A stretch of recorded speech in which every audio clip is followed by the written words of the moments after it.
I am very pleased to be here and have the opportunity to introduce Paul Greenhalgh, who is a visiting critic and curator. As Keith mentioned, we would like to thank the University Art Museum Critic and Artist Residency Series, which is made possible by the FUNd Endowment at Colorado State University. I also want to thank Lenny Frickman, our museum director, for her support, and I especially want to thank Keith Jensch, Programs and Exhibitions Coordinator, for all his hard work behind the scenes coordinating the many events taking place this week. Finally, I want to thank Haley Bates, Tom Lundberg, Ellie Mosman, and Del Harrow, my colleagues in the Department of Art and Art History, who have been preparing students for this visit with readings and classroom discussions. Students from our classes will have an opportunity to participate in a panel discussion with Paul Greenhalgh that takes place on Thursday, March 7th in the Behavioral Science Building, room 131 from 2 to 4 p.m., and this event is open to the public if you'd like to join us. Paul Greenhalgh is currently the director of the Sainsbury Center for the Visual Arts at the University of East Anglia. His past positions include director and president of the Corcoran Gallery of Art in Washington, D.C., president of the Nova Scotia College of Art and Design, and head of research for the ceramics and glass collections at the Victoria and Albert Museum in London.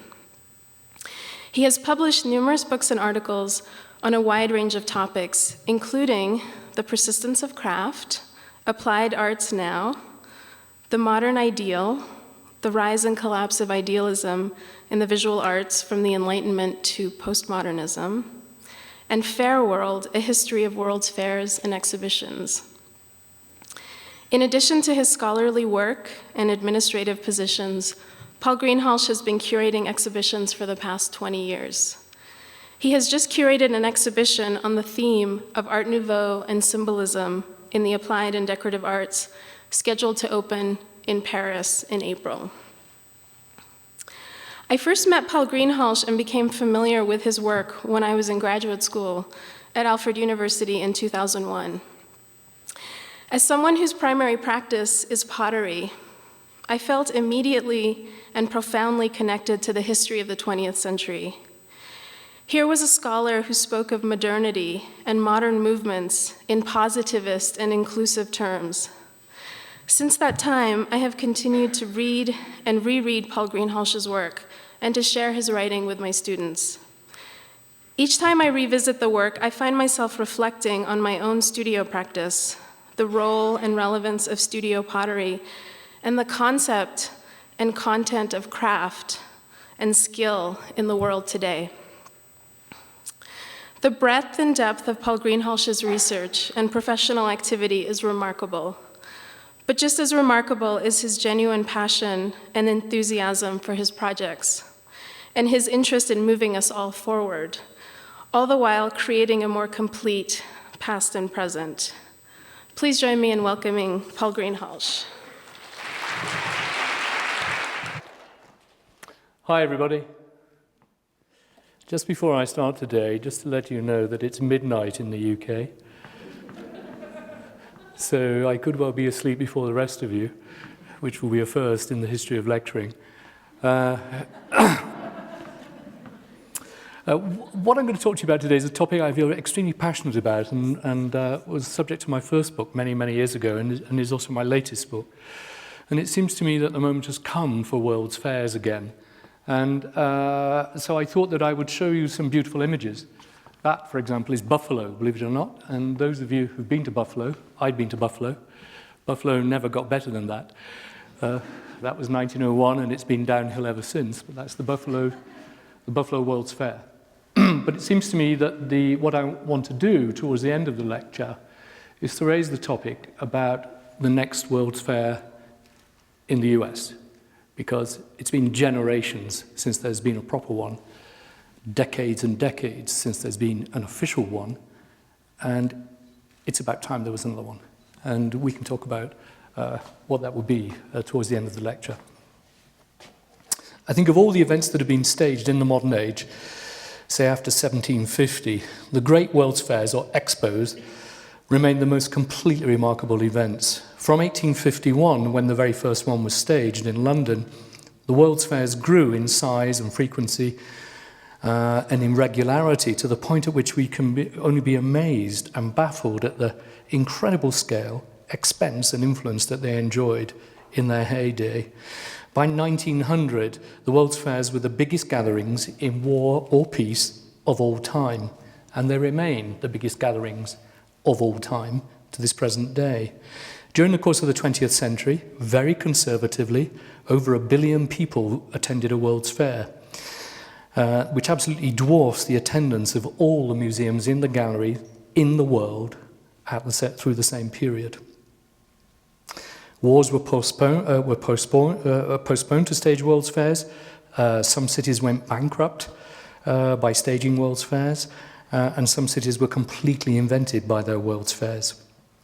Nations defined themselves through history, through their World's Fairs. They used World's Fairs as the medium to define a whole country.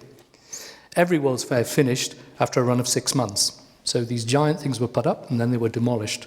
But in actual fact, they also left behind, most obviously, a pile of things. And most obviously, they left behind hundreds of museums and galleries, sports arenas, parks, bridges, hundreds of bridges, in fact, fun fairs, university buildings, housing developments, road and sewage systems. So in actual fact, World's Fairs left behind enormous amounts of infrastructure for the modern cities that they were in.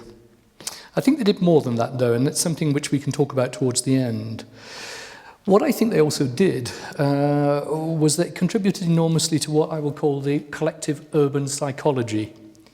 Chicago, St. Louis, San Francisco, Buffalo, and many other cities around the world, outside of the States and all over the planet, owed a tremendous debt to their World's Fairs that were often staged 100 years ago for giving civic pride, a sense of cohesion and identity and optimism to the cities they were in. I remember when I went to St. Louis some years ago, just about every single last bar I went into, and I went into quite a few, I got a story about the World's Fair, which remains famous because of a Judy Garland song. It's as though it was stuck in the collective memory of that city, and it went towards the invention of that city. So what I want to do today is 3 things. I want to show you some beautiful images, many of which are not published and have not been seen publicly before, from a range of collections, and I want to tell you about World's Fairs, or expos, or Exposition Universelle, or Great Exhibitions. Those names all describe the same phenomenon. Secondly, I'll attempt to answer the single most interesting question, I think, to do with World's Fairs, and that's why. Why did they happen? Why did people commit such enormous resources to World's Fairs? And the statistics are incredibly baffling. Perhaps the greatest fair to be staged in North America in the second half of the 20th century was the Montreal World's Fair. It opened in 1967, and 51 million people visited it, and the population of Canada at the time was 20 million. So, if I were running a museum, I would really enjoy more than twice the entire population of the whole country coming to my exhibition. I would kind of like that. Canada's never been the same since. But the history of this idiom is littered with such statistics. So why? And thirdly, I want to look at some of the social, cultural, political issues that surrounded World's Fairs and look at the core concept which drove all of them. And the core concept which drove all of them is the title of my lecture, Progress. So, what you're looking at there, apart from my questionable colour sense, is a map of the more important fairs. And I show you this because it's clear that the World's Fairs were not spread through the tradition. The first one was held in 1851 in London, and then the tradition has hot and cold periods. And the golden age was 1875 through to the First World War. The last quarter of the 19th century and the beginning of the 20th century, there was a fair more or less every year somewhere in the world, and all of them big. So big, in fact, that they caused massive international embarrassment. If there were 2 exactly at the same moment, it could actually screw up one city, because The people expected to go to this fair didn't go to it because they went to another one, and it caused havoc. So the golden age, you can see where it is. It occurs. It's also the golden moment, I would say, for American fairs, this point in time, beginning with Philadelphia in '76. These first ones here are the early proto-fairs, and I'll speak about those in a minute. But it's really these I want to focus on. After that, we would say that the second golden age, if there was one, for me, was actually the 60s. That it seems to me that the 60s was a period of optimism in which the World's Fair really fitted the ethos. Perhaps it's the single great moment for the North American fairs. And then I would say that the tradition after that has been pretty feeble. Those fairs you can see listed from Spokane going on downwards, one kind of wouldn't write home about most of them. They're pretty feeble affairs. And there are good reasons for that. We might come back to at the end. I'll be talking at the end about the idea, I think, that for the first time in decades, the idiom of world fairs is back, and that it's time that the States did another one, because States hadn't done a good one since '64. So that's the kind of demography. The themes I'll be talking about, and I'll be showing you lots of beautiful images and not commenting on many of them, but I thought you'd like to see some nice pictures. You're all artists and designers. But the concept of progress, I think, is one of the most interesting and controversial ideas within the modern period, within modernity as a whole. If we take the modern period as going from, say, mid-17th century, from the early Enlightenment onwards, the concept of progress of humankind was developed in the Enlightenment, and it became the motor force of a huge amount of world development from that point onwards, reaching a high point towards the end of the 19th and then into the 20th century. But it's often been said that the idea of progress is the great secular religion of the modern age. It's such an intense idea that human beings progress, that society and world cultures progress. It's one of the grand underlying themes. And what's interesting about the idea of progress is that during the postmodern decades, the last 25, 30 years, many people attacked the concept of progress, not least myself. I've been very critical of the way that progress is used as an idea and the way that it's often philosophically completely wrong in the way it's used. It's something we can, again, it's an idea I'll pick up on. So many of us have criticized the idea of progress and rejected it. And what's interesting is that that more or less goes exactly alongside the decline of World's Fairs as a force, because the postmodern decades, the last 30 years, have been very weak for World's Fairs. What I find interesting is that now that the idea of, or the concept of progress is back with us, that one gets a sense that we want to shape our world again and advance humankind in a collective way, that the idea of the World's Fair perhaps is back. So that gives you a kind of skeleton theoretical perspective is what I'm going to say. I'm going to go through these various themes you can see here: populism, democracy, science and technology, evolutionism, national identity, city planning, the arts, the economy, all of which are kind of subcategories of this idea of progress, that all of these areas have admitted of human progress. This is actual fact outside my period. It's from the Great Exhibition of 1851, and it's a hugely English thing. But at the Great Exhibition of 1851, the first World's Fair, the thing that was most shocking to the English was that they met each other for the first time. And middle-class English people met working-class English people, and they had no idea who they were. And it was a pound. If you had a pound, you were middle-class, you were posh. But a shilling, and there were 24 shillings in a pound, was the poor ticket. So it's the pound meeting the shilling. And it says, whoever thought of meeting you here? And it's a testament to class. And what one would say about World's Fairs is that one of their single greatest contributions to world culture is that they did bring everyone together. I show you this, it's the only image I'm going to show you of the first American fair. And I do apologize that I'm showing you a picture of it burning down, but I couldn't find another good image, but the New York World's Fair of 1853 was not a very good one, and it burned down. But I put it up here to show you the thousands of people around. It was enormously popular. So the idea that everybody goes to a World's Fair is an interesting concept. and perhaps not one that's applied to art galleries and museums in quite such a way. What is also interesting about fairs is that people needed to go to World's Fairs in very large numbers, otherwise they would fail. And again, it was the Americans who really perfected the idea of getting them in, of getting millions of people in. And the core idea, and the French alongside the Americans developed it, but America took it to its perfect height, was that you put a fantastic fun fair inside the World's Fair, and then people would come. And you can see here, the Great Chicago World's Fair of 1893, the Midway Plaisance was a giant fun fair. You can see in the background there the first and original Ferris wheel, and the greatest ever Ferris wheel. It had the single biggest piece of forged steel ever made, and it remains the biggest piece of forged steel ever made. And those carriages you can see going round held 60 people each. So it was a big Ferris wheel, and you can see all the other kind of pavilions and stuff. So very large number of people showed up for the fun of it. And the idea was that once they're inside the ground, then they can learn about science and technology and the arts.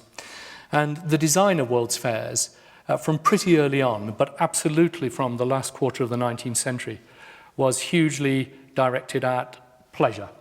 And this is one of the grand buildings of the Paris World's Fair of 1900. And I put this up because it's a visiting card for a store, the Paradis des Dames.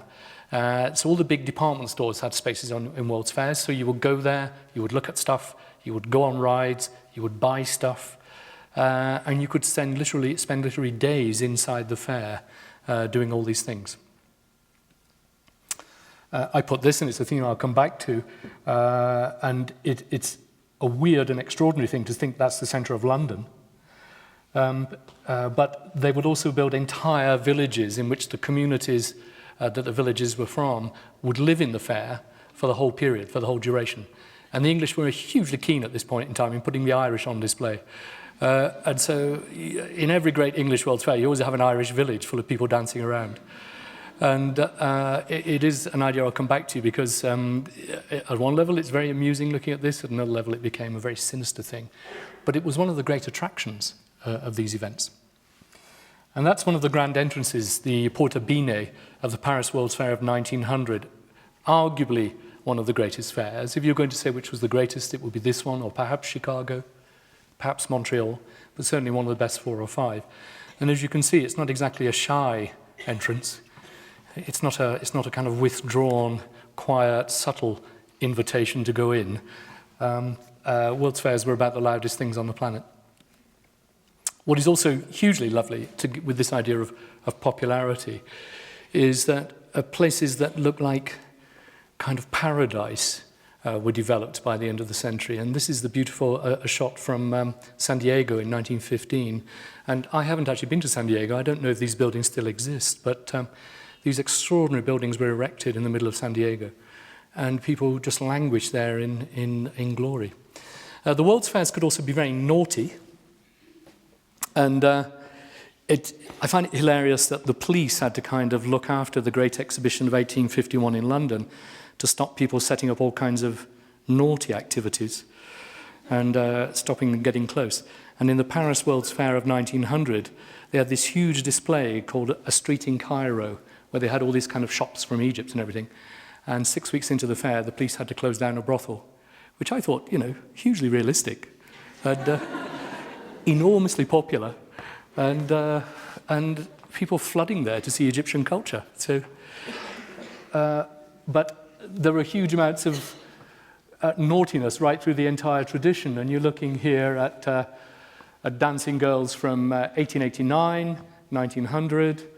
This extraordinary lady in the middle is from Chicago in 1933, and this is New York, 1939. So naughtiness abounded, anything to get them in.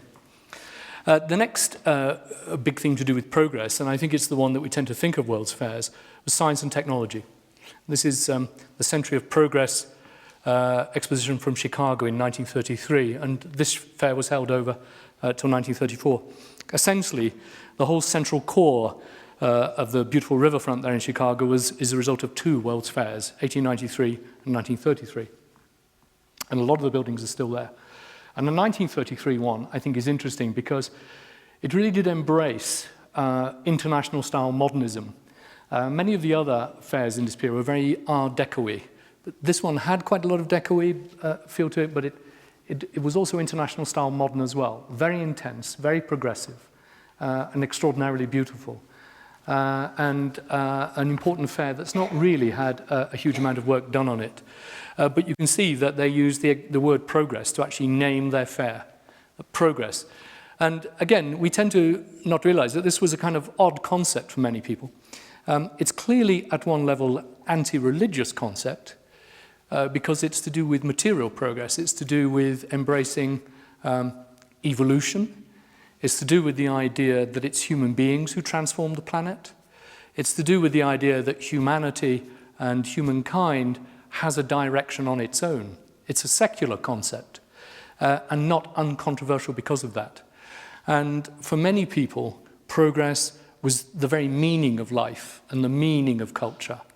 And especially in the Western nations, the idea of progress was that it was the be-all and end-all of human activity, and that in every sphere of human activity, we should progress, we should advance, we should get better. Of course, it had the net result of chewing up the entire planet quicker than any other philosophical concept in the history of humankind. So there's a good and a bad to progress, as I'll try and show you. There's a shot from a postcard from 1933, Chicago. The idea of progress was there right at the beginning. That's the building, the famous Crystal Palace from 1851. That building has often been presented as being one of the very first modern buildings because it had a huge amount of prefabrication in it. What I find ironic, and I don't want to linger much on it, I've done quite a lot of work on this building, and bits and bats of it still exist. It burned down in 1936, and bits of it still exist in South London. So if you're ever in London, if you call me up, I'll take you to see these burnt-out little bits that are still there. But what's very interesting for those of us who are interested in the handmade arts is that whilst it looks like a big prefabricated modern building, ironically, it was built at an age when much technology was still not developed. So the great central arches of the building were made out of wood, in fact, and they were made by wheelwrights. Every single last piece of glass, and they're 2x4 feet units, every single last piece of glass in that building was cylinder blown by a glass blower. You blown into a cylinder, cut flat and flattened out. And every piece, so this building was actually handmade. And it was made in Birmingham. It was dragged on horseback, largely, down to London, and then screwed together by semi-skilled labor. So a weird hybridity of technology and craft. And I wasn't going to say all that, so I'm falling behind time, but I'll speed up somewhere else. But I think it is an interesting idea. They didn't know what to do with the London Crystal Palace afterwards, and they came up with the idea of unscrewing it and screwing it up into a giant tower. And then they realized it will blow over, so they didn't do that.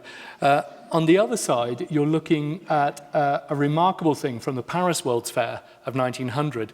It was an electronic moving pavement. And the idea was, and the literature of 1900 was that, that we all know that sidewalks are going to disappear, like they're so kind of passé sidewalks. In future, pavements are going to move. Obviously, they're going to move. And this is a 3-speed pavement. So it had a fast, a middle, and a slow. And there's lots of lovely cartoons of like little old ladies on the slow wing and like young whippersnappers in the fast wing going around this, going around the Paris World's Fair. Perhaps the most beautiful building ever built for a World's Fair was Paris 1867. And from those of you who are interested in museum display, as indeed I am, and gallery display and exhibitions generally, this giant building was divided up. You can see the rings on the outside. So the outside had all the themes of all the produce. So, for example, if you wanted to know the history of shoes and all the shoes in the world, you would kind of go around the shoe line. But if you wanted to see all the stuff from one country, they all had slices of it like a cake. So it was France, obviously. So France had like the biggest slice. Obviously, it had half the cake. But then the British slice. So if you just wanted to look at Britain, you would go backwards and forwards. But if you wanted to see paintings, just paintings, you would go this way. It's such a lovely concept, don't you think? And it's interesting that that idea, right at the very beginning of the age of museums, but it was never really taken up. But again, the concept of progress. The Atomium in Brussels has just been the greatest post-war European expo was Brussels, and the centerpiece was the Atomium, and it's just been fully restored. And the top bit is a restaurant, and again, I hugely recommend you go there and sit inside this giant atom. With regard to American fairs and the concept of progress, I think that the growth of key American cities owes a huge amount to World's Fairs, not least Seattle. And the literature around Seattle, the World's Fair is 1962, the literature around it is hugely interesting, and it becomes highly political because Seattle was a kind of not that really important kind of city through much of its life, a relatively modest, nice, modest Western city.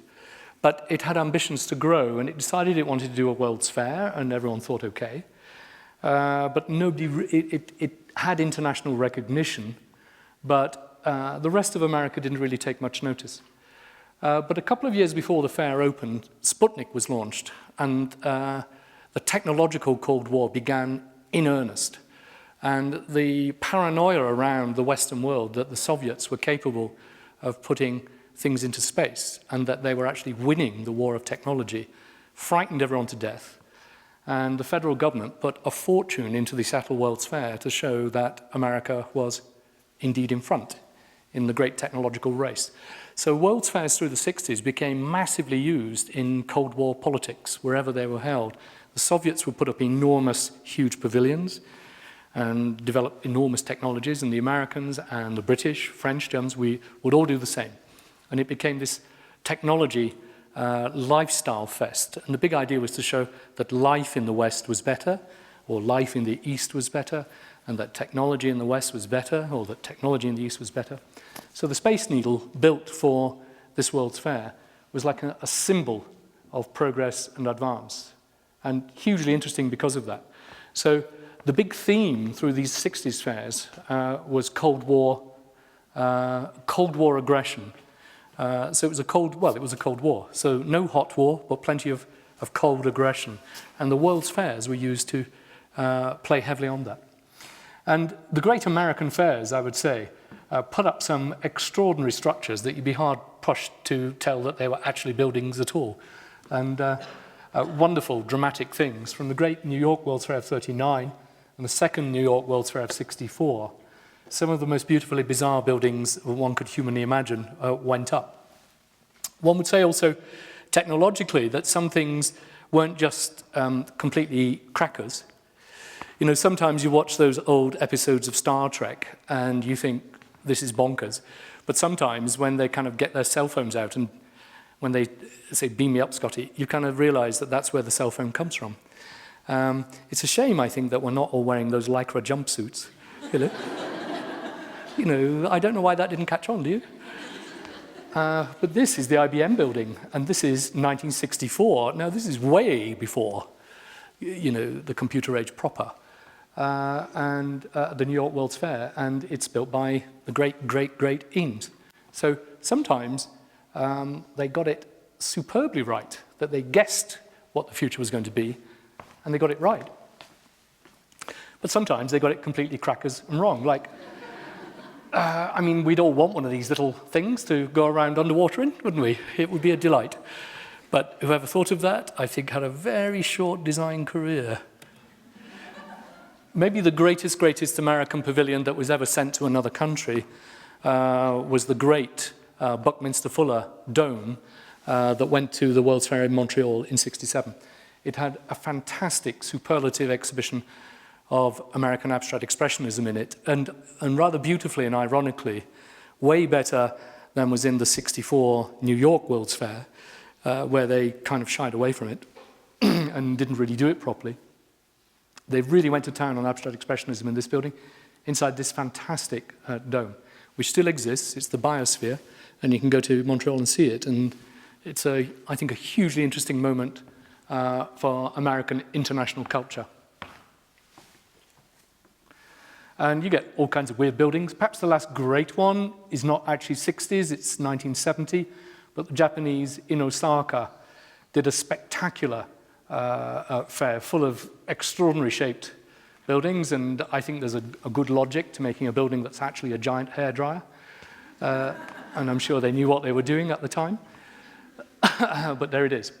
So that decade, from Brussels 58, Seattle 62, New York 64, Montreal 67, Osaka 1970, that little run of World's Fairs, absolutely amazing. I would hugely love to do a big exhibition about them because they were the quintessential essence of optimistic 60s.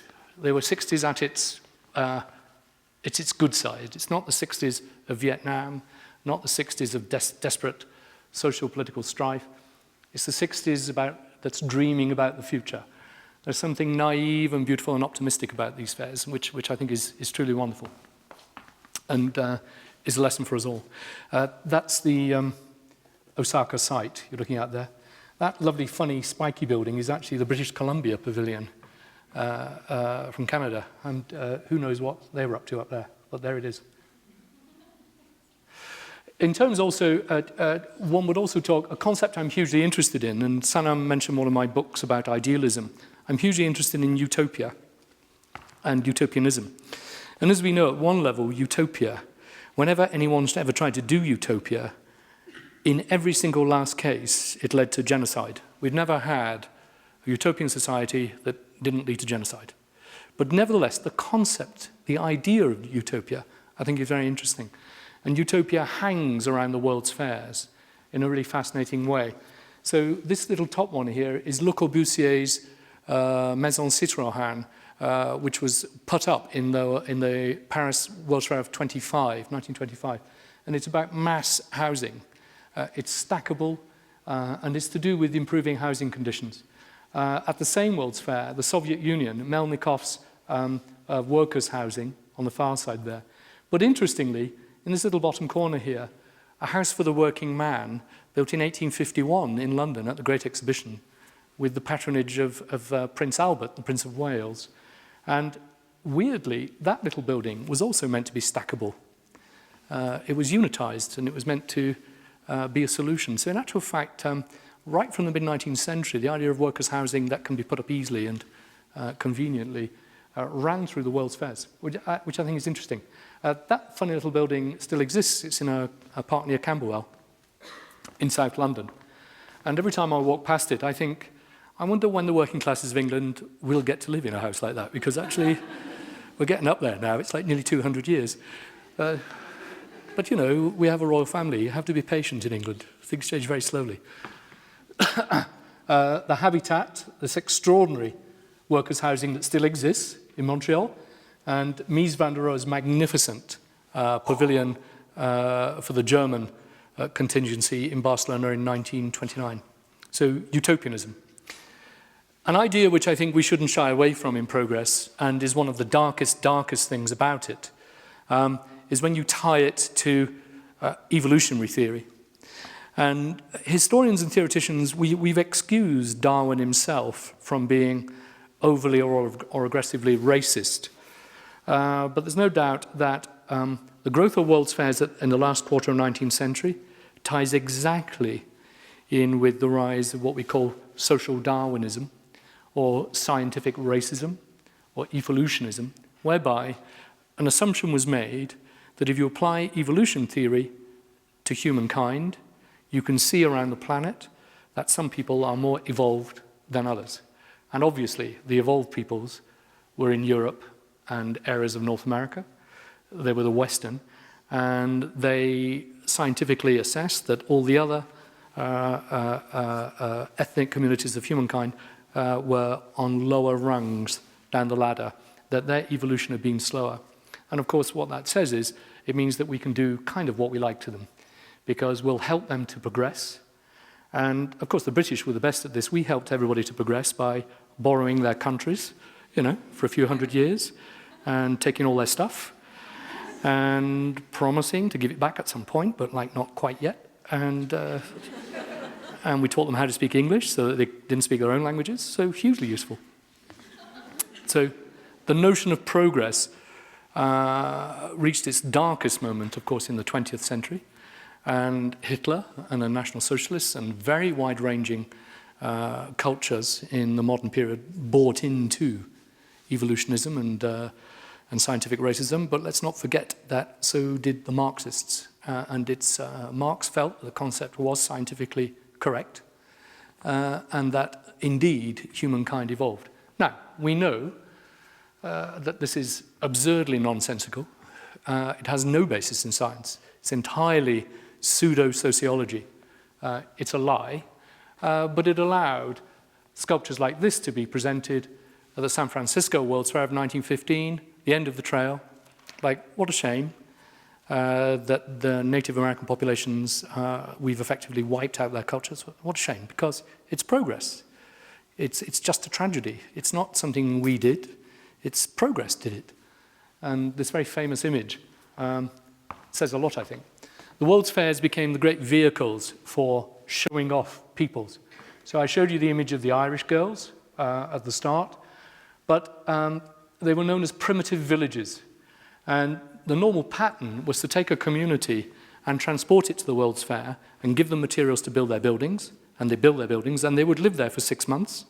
And you'd pay your 10 cents or your 5 pence or your franc to go and look at them. And they lived on site, and you went and looked at them. And that's what you did. Now, the Native American populations organized by 1893, and they wanted to control their own exhibits and put up their own pavilions and have their own thing. No, they weren't allowed to do that. The African American populations likewise tried to refuse to be displayed in the same way from 1893 onwards, but again were denied permission to do that. There are extraordinary stories. Perhaps the most villages actually ever built in the States was in St. Louis in 1904. There were 19 villages in total. The villages all tended to be put together, so we can only muse on what all these people were saying to each other. They came from opposite ends of the planet. The famous story, the two famous communities came from the Philippines at this World's Fair, the Bambaras and the Igorots. And the most famous story was that the authorities gave the Igorots vegetables to eat. There they are. And of course, the Igorots were hunter-gatherers.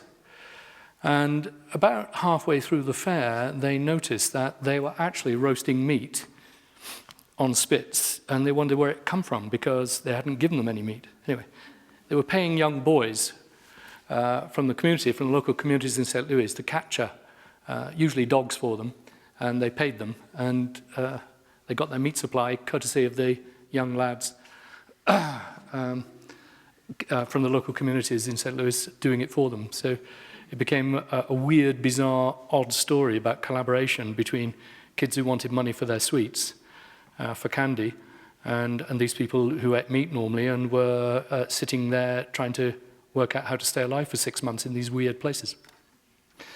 One of the weirdest and saddest things, images that you're likely to see, this is a postcard, and you can see those middle-class Belgians looking at these African people swimming naked in Liège in 1905, and we also pick up the idea that there's a kind of sexual titillation about these displays as well.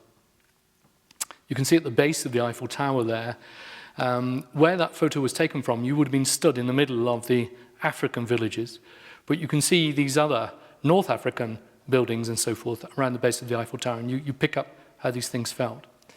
London was just as bad. This is the Franco-British exhibition is now where the BBC's buildings are, and you can see the people from Senegal in their village in London.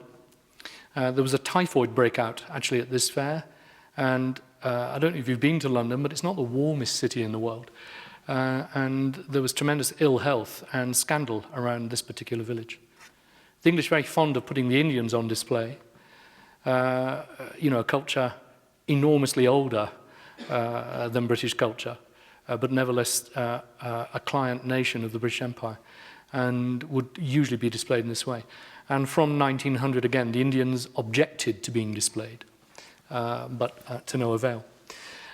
The lighter things, and where it does become interesting, is that this is a postcard of a lady, And it's written on the back by a little old lady from London who wrote on the back that I met this lady at the World's Fair, and she smoked a pipe and she had black teeth, and she was from Japan. And she gave me a picture of herself, and we tried to talk, and I gave her a shilling, and she was a nice lady. And it's a lovely thing written about this lady. And it just shows that actually a lot of the people visiting the fairs were just as poor and oppressed as the ones being displayed in them. The English working class were having a tough time in 1908, and it's interesting that they were going to look at people who were put on display, also having a tough time. So, very strange poetic comings together. This is a very lovely off moment where the Nigerians are sick and fed up of being wild, aggressive, violent Africans the whole time, and so they sit on their deck chairs and start reading newspapers, which I think is very sweet. Anyway, the displaying of peoples. I better speed up because I'm falling behind time. National identity is hugely important at the fairs, and what this shows you here is Paris with all the international pavilions going down. What's especially interesting, I think, about this particular image is that the brief that all the countries were given for Paris 1900 was that your building has got to be modern. It's got to be part of the modern spirit. And it's like, I think we can say with some safety that they didn't really get it at that stage. And all these extraordinary buildings, if you just look at that domed building just peeping over the back there, I'll come back to that one in a second. The cost of these buildings, that's the Belgian pavilion from 1900. The front facade is stone, not plaster. It was built and went up for 6 months and then was demolished. That's the Egyptian building. That's the Greek building. And the British. I have to say this with some affection. When the British didn't know what to build, they would always build something that looked vaguely like a pub. And, that's the British Pavilion from Paris 1900. That's as modern as it got for the British. Again, built out of stone and brick and slate, decorated by Morris and Company. Burne-Jones decorated the inside. And at the end of the fair, they demolished it and threw it away. And you can see the bottom corner of it there. The British never really got modernism, to be fair. So at the Art Deco Fair of Paris 1925, they were told they had to do something modern as well. And they'd heard that the modern style was kind of like a combination of like Aztec and Japan and so forth. So they built this building that absolutely nobody understood at all, including the British. And you see again there, that image I showed you. So before we start laughing at everyone else's pavilions, that's the American pavilion. So I think as we can see, there's a little distance to go before we've grasped the basic tenets of modernism there, one would say. What these things are about and what they're interesting about is how political they are. The pavilion is very political. They're to do with economy. They're to do with the national profile. They're to do with showing off a population. These are not innocent buildings. These are buildings to do with positioning yourself. The reason the World's Fairs went so big and aggressive and loud, very sadly for us, is not because everyone loved art and design. It's because they loved money and world control. And that's what it's about. And I show you this lovely, extraordinary postcard from the San Francisco World's Fair of 1915, and it was the Panama Pacific to celebrate the building of the Panama Canal, and it's a Panama hut, as you can see. But it's so kind of interesting, isn't it, that even in a little postcard, you've got an American flag and guns pointing at the other side, and a warship at the back, just to let everyone know who was in control of this situation, even creeping through to an amusing postcard. So an intense politics, which reaches a weird height in the Paris World's Fair of 1937, just before the Second World War. The German building built by Albert Speer, the National Socialist architect, and was a model of anti-Semitism. The Soviet Union's built an enormous social realist pavilion. That statue is 80 feet high and is made out of stainless steel, and it still stands in a park in Moscow. The Italians, this is them in Paris, and on the other side is the Italians in New York in 1939, with Mussolini's weird kind of classicism. And at the top here I find amusing, and they're a bit dark, but these are Brussels 1938, And the insides, because you don't always get to see the insides of these buildings, but this is the inside of the American pavilion down here, and there's the inside of the Soviet Union pavilion. So it comes back to this Cold War idea. And obviously, you know, the American pavilion's about nice dresses with big flowers on and big floppy hats and sunglasses, and we're all happy and rich and so forth. And the Soviet pavilion is all about how wonderful we are, even though we're also miserable. And it's interesting that as you look at those two, it's the story of the Cold War. And so national identity, hugely important.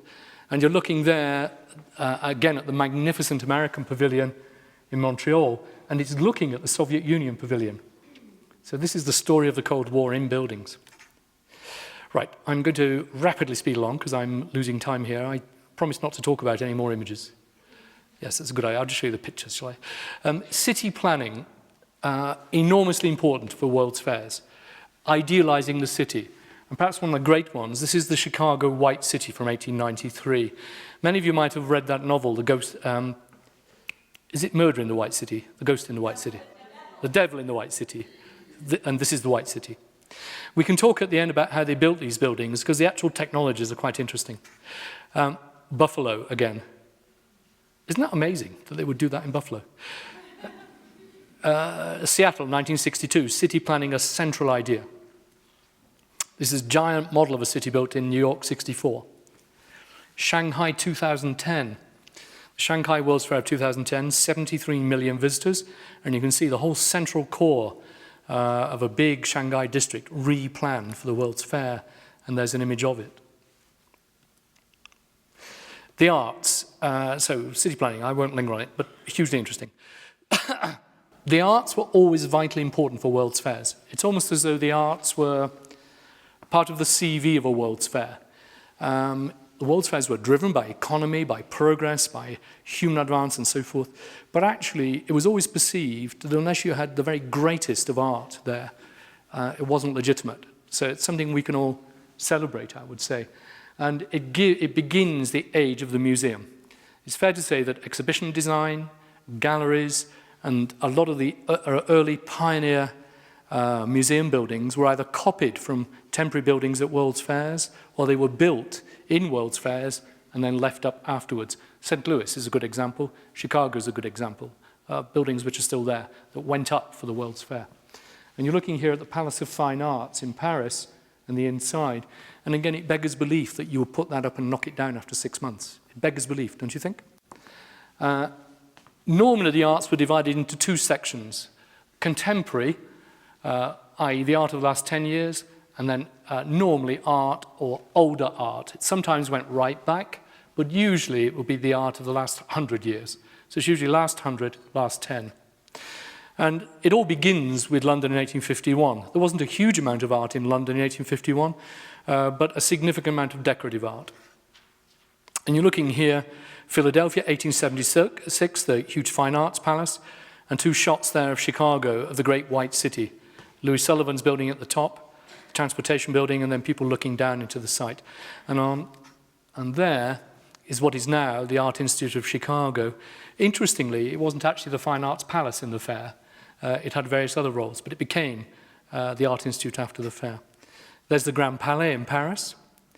We would say also a very interesting phenomenon at World's Fairs from pretty early on is that avant-garde artists often decided to put up their own pavilion. So Courbet, wonderful, wonderful artist, of course, great painter, but like not the world's shyest or most humble person. And they put a lot of his works into the main part, but he didn't think it was enough. So he built his own pavilion on the site, he rented space and put up his own pavilion and charged people to go and see it. And that's how you would have seen his major works. It made a huge loss. Manet did the same at Paris 1867, and this is a painting by Manet of the fair site in 67, but he also built a building. A lot of the very great major movements in fine and decorative art really made it at World's Fairs. I would say very rarely did a movement begin in a World's Fair, and very rarely, if ever, did, as it were, something kick off in a World's Fair. What World's Fairs did was showcase movements, because hundreds of millions of people would see it, not just the people who went to the site, but there were literally thousands of publications that went right around the planet. And I would say to you that it would have felt like an Olympic Games feels now. And the Olympic tradition is very linked to the World's Fair tradition. They come from the same root. 3 of the first 4 Olympiads were staged at World's Fairs in the modern era. And the way that, you know, it will be, I mean, how often do you watch London on television? Like never. But you did during the Olympics. And I have to say, you know, as all of us in England have been doing ever since, all of us thought it was disgusting the way they went on about the British all the way through. We thought it was revolting. And many of us said it feels like a Nuremberg rally. But we put it perhaps down to the fact that the British were feeling very insecure because the whole country is falling apart. So winning a few medals made us feel better. But I found it shameful, the loud jingoism. But in actual fact, that's kind of what these fairs were like. These wonderful displays of Art Nouveau from Paris 1900, other things all from Paris 1900, Art Nouveau. And I notice in your lovely exhibition here, you have a little piece from the metro station there, designed for the Paris World's Fair of 1900 by Hector Guimard. You have a magnificent example with its original paint outside. Art Deco arguably led to the consolidation of the Art Deco style. And this was the World's Fair of Paris 1925. And there are more images. Perhaps the one truly great masterpiece of fine art that came directly out of a World's Fair was Picasso's Guernica. Picasso was asked to do a big mural in the Spanish pavilion in the Paris World's Fair of 1937. And just before he started it, Franco's Air Force bombed flat the town of Guernica. And Picasso made that the theme of his great work. And it was on display in the fair. The story of this painting is quite extraordinary after that. It was toured around Europe to raise money and then came to the States, as you probably know, and spent decades in the States. But we don't have time to linger on it. But a masterpiece specifically created for a World's Fair. When I was in Washington, one of the great privileges for me was to spend time with James Rosenquist, with Jim Rosenquist, a great, great, great pop artist. And Jim told me all about making a big mural for the New York World's Fair of 1964. And the painting, I forget which collection, but it's in my book, and I can tell you afterwards. The painting still exists, and you can see it there on display. He did tell me a story that they asked Andy Warhol to do a huge mural as well, and Warhol did 20 big heads, which were America's most wanted criminals. And they said, nah. So they didn't do that. So this was the only... Barnett Newman's wonderful painting, and I do apologize for that. That's a kind of fault of the thing, that bit of text at the bottom. This is Barnett Newman's Voices of Fire, one of the last great fine arts scandals because it was bought by the Canadian government. It was displayed in that lovely Buckminster Fuller building, and the Canadians bought it. And unfortunately, none of the Canadians liked it, so it became a huge scandal that the Canadian government had bought it. So, populism, science and technology, evolutionism, national identity, city planning, the arts, the economy. What I would say to you is that all of those things drove World's Fairs from 1850 onwards. And it was only really in the postmodern decades that all of that seemed to slow and disappear. There are other reasons, I think, why World's Fairs slowed. We have giant arts fairs now, film and television. There are other media. There are giant museums. But in actual fact, the idiom of the World's Fair has never been properly replaced. Knoxville and all these various others, Vancouver, they are completely feeble, waste of time. The Millennium Exhibition in London in 2000, unbelievably, terribly yuck. Just not worth thinking about. So the last great World's Fairs were in the 70s. Shanghai showed it can be done. 73 million visitors. They put on giant art displays and giant shows of technology and so forth. And it wasn't, fantastic, but you could see that the idiom itself has meaning, potentially again. And I suppose what I would suggest, moving to the conclusion of the lecture, is that the states should get involved again. What you're looking at here is members of the committee from BIE, Bureau International des Expositions. The Director General is a chap, Vicente Losatales, with a beard in the middle. And I was a member of this group that assessed Shanghai to see if the Chinese should be allowed to have an official World's Fair. Since 1928, when the BIE was founded, if you weren't an official World's Fair, then in effect, foreign countries would not take part in what you did. But if you were an official World's Fair, you could have 100, 200, 250 countries coming to build a building on your site. So even before you start your World's Fair, you've got a city of superb buildings just there. And that's what makes an official World's Fair profoundly different from, say, Knoxville or Vancouver or whatever, because you have this massive global participation by the other nations.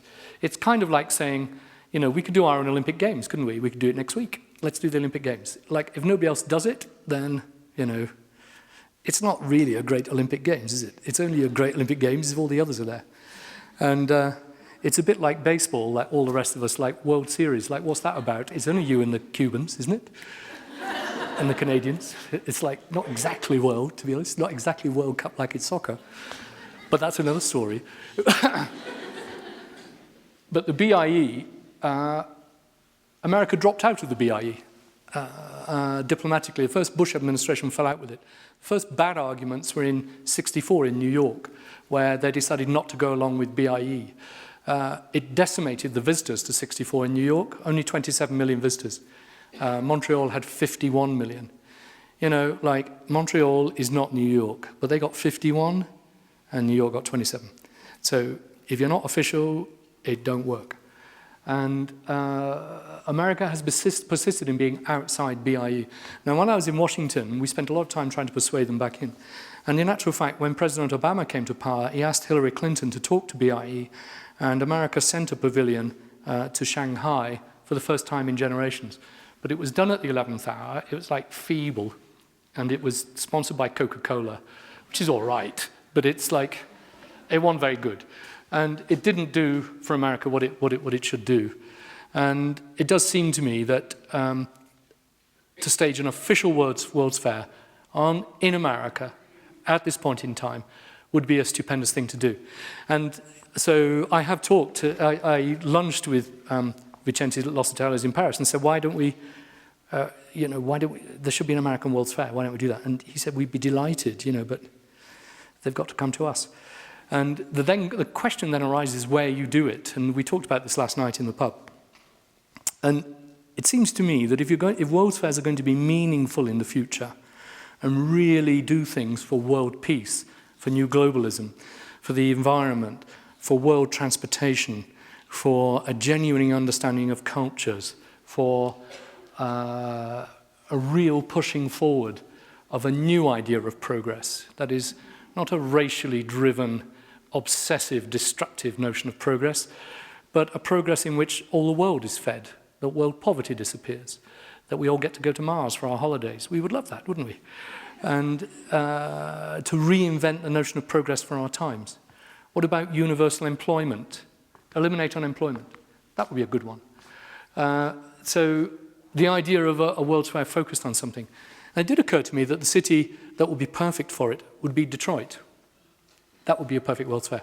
But actually, chatting with someone, he came up with the idea that it would be very different because Denver's so prosperous. Like, the brand of Detroit is like failure, isn't it? Globally, Detroit is thought of as the great failed city. And it can never recover itself until that disappears. But Denver is clearly not. It's a highly prosperous, in the middle of this superb region of all these beautiful little cities. But the idea that you had a kind of horizontal World's Fair where each of the cities did something and that you joined it up with unbelievably fantastic bullet train transportation and presented the notion of civilization of the future and looked at 100% employment, 100% health, feeding the world, and so on and so on and so on. That Denver would be the kind of city that such a World's Fair would work in that sense. But these would be two very different models because Denver is already growing and advancing and prospering. For Detroit, it would really be about rescuing and you would think your way through how it would be done.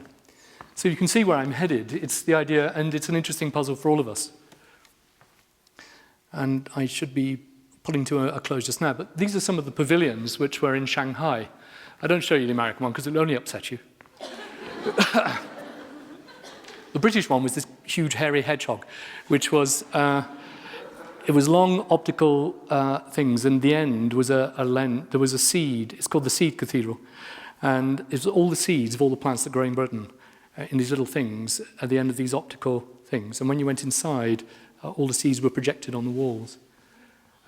And bizarre, but you can see that the range of fantastic pavilions. Can you imagine putting 250 of those up around Detroit? Or giving those fabulous derelict Art Deco and classical buildings, giving each country a building and saying, now transform that and rebuild the city from within. I think it would be fantastic. Why don't we do it? We should do it, shouldn't we? And so that notion of a new idea of progress, that's the list at the top there that we started with. But, you know, want to do with democracy, global peace and toleration, the environment, ecology, world health, cancer, transportation, space travel, ethnicity, the celebration of difference, the city, urban renewal, housing, public amenities, restoration, sustainability, transportation, the function of the arts, economy, full employment. The Europeans have had a problem of desperate unemployment for 50 years. It's beginning to, it has now visited the States, as you all well know, to the tragedy of everyone, as a hardcore phenomenon that we face. I would say also the concept of skill, which is the subject of the little book I'm writing now, as to how skill can transform a society and is a complex thing. The elimination of poverty, entrepreneurialism, new models of business. I mean, we're all hugely happy with our bankers, aren't they? They've done tremendously well for us this last 20 years. Maybe there's different ways. You know, it's not that we have these kinds of bankers or we go back to the Soviet Union. The reality is new economic models for world sustainability is very interesting. I think these are the vehicles for a World's Fair, is what I think. And I think that the country that should do it is America. I think it should be done here. And we should ask BIE to do it. In fact, we should set off tomorrow, I think. So that's my last slide. This great tradition of World's Fairs. I only showed you New York burning down, but it did begin the thing. But for all these, Philadelphia, Chicago, Buffalo, St. Louis, San Francisco, all epoch-making World's Fairs in the States. It's time there was another one, I think. So thank you very much.